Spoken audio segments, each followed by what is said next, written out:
ఓం అరుణాచలేశ్వరాయ నమః. హాయ్ అండి. అందరికీ నమస్తే. వెల్కమ్ టు శివ టెక్‌లో. ఈరోజు మనం వెళ్ళిన పుణ్యక్షేత్రం తేజస్సుతో ప్రకాశించే అగ్నిలింగ రూపంగా పూజించబడే అరుణాచలేశ్వర గుడి.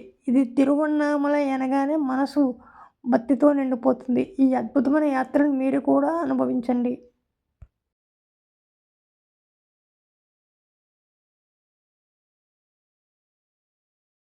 ముందుగా ఈ వీడియోలో అరుణాచలం ఎలా వెళ్ళాలి, ఏంటనేది నేనెలా వెళ్ళాను అనేది మీకైతే నేను చెప్పడం జరుగుతుంది. నేను ఇక్కడ రాజమండ్రి నుంచి తిరుపతి వెళ్ళి, తిరుపతి నుంచి కాట్పాడికి అయితే బస్సులో వెళ్ళానండి. అక్కడి నుంచి నేను అరుణాచలం చేరుకోవడానికి నాకు 4 గంటల సమయం అయితే పట్టింది. అరుణాచలం తమిళనాడులో ఉన్న పవిత్ర క్షేత్రం. చెన్నై, బెంగుళూరు నుండి రోడ్డు మరియు రైలు మార్గాల్లో కూడా సులభంగా చేరుకోవచ్చు.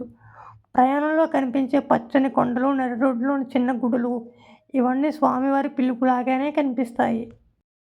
అండ్ తిరుపతి నుంచి బస్సులో ఎక్కేసి బస్సు నుంచి 4 గంటల ప్రయాణం అయితే మనం అరుణాచలం చేరుకోవడానికైతే టైం పడుతుంది. అండ్ బస్సులోని చేరుకోగానే ఇక్కడ తిరుపతి బస్ స్టాండ్ నుంచి మేమైతే వెళ్ళడం జరిగింది. ఇక్కడ తిరువన్నామలైకి, అరుణాచలానికి ప్రతి అరగంటకి కూడా బస్సులైతే అవైలబుల్‌గా ఉంటాయి. అండ్ మీరు ఇలా వెళ్ళొచ్చు. లేదంటే నరసాపురం నుంచి డైరెక్ట్ ట్రైన్ అయితే తిరుమలకి అయితే వేయడం జరిగింది. అరుణాచలానికి వేయడం జరిగింది. ఈ అరుణాచలం ప్రకృతి నడి ఈ అరుణాచలం ఒక విశిష్టత ఏంటంటే శిల్పకళతో అద్భుతమైన ఎప్పుడో పురాతన కాలంలోని ఆలయ చోళ, పాండ్య, ఆసికలు, విజయనగర రాజుల కాలంలో నిర్మించబడింది. ముఖ్యంగా ఆ గుడి యొక్క గోపురం చూసుకుంటే దాదాపు 217 అడుగులు అయితే గోపురం ఎత్తులో భక్తులకు ఆధ్యాత్మిక ఆనందాన్ని కలిగిస్తుంది. గర్భగుడి పరిసరాలు, స్వామివారి విశేషాలు ఇక్కడైతే మనం తెలుసుకోవడం జరుగుతుంది. ఇక్కడ ప్రధాన దేవుడైన అరుణాచలేశ్వరుడు అగ్నిలింగ రూపంలో ప్రత్యక్షమవుతాడు.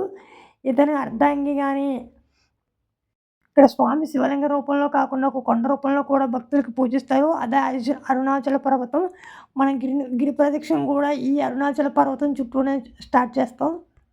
ఇక్కడికి వచ్చిన ప్రతి భక్తుడు కూడా తప్పనిసరిగా గిరి ప్రదక్షిణ చేస్తాడు. దాదాపుగా 14 కిలోమీటర్ల అరుణాచల కొండ చుట్టూ నడవడం ద్వారా పాపాలు నశిస్తాయని నమ్మకం. పూర్తిగా పాదయాత్ర చేసే భక్తులను చూస్తే నిజంగా భక్తి శ్రద్ధలతో నిండిపోతారు. ఇందులో బాగా ముసలివాళ్ళు అవని, పెద్దవాళ్ళని, ఎంత ఏజ్ అయినా సరే ఇక్కడ గిరి ప్రదక్షిణ అయితే అందరూ చేస్తారు. ఆలయం లోపలికి అడుగు పెట్టగానే శిల్పకళతో మైమర్చిపోతాం. ప్రతి కొలతలో శిల్పులు, నందులు, విగ్రహాలు, దేవతామూర్తులు అత్యద్భుతంగా పొర్లినట్లు కనిపిస్తాయి. ఇది కేవలం దేవాలయమే కాదు, ఇది ఒక భారతీయ శిల్పకళకు నిదర్శనం. స్వామి దర్శనం ప్లస్ దేవాలయ పరిసరాలు. అంతగా లైన్లు లేకుండా స్వామి దర్శనం కలగడం నిజంగా అదృష్టమనే చెప్పాలి. గర్భగుడిలో స్వామిని చూడగానే కళ్ళల్లో నీళ్ళు ఆగలేదు. ఇది కేవలం దర్శనమే కాదు, ఒక శక్తి అనుభవం. గుడి బయట భాగంలో ప్రసాదాలు, పూజా సామాగ్రి, భక్తులు తినుబండారాలు అన్నీ దొరుకుతాయి. అండ్ నెక్స్ట్ ఇంకో వీడియోతో మీ ముందుకు వస్తాను. ఇది పార్ట్ 2 ఉంటుంది. పార్ట్ 2 కూడా నీకు ఎక్కడెక్కడ ఉండాలి, ఎక్కడెక్కడ ఏం చేయాలి, అంటే తెలుగువారి ఆశ్రమాలు ఎక్కడ ఉన్నాయి ఏంటని మీకు నెక్స్ట్ వీడియోలో చెప్తాను. Welcome. This is the Shiva tech logs. Bye bye now. Bye friends.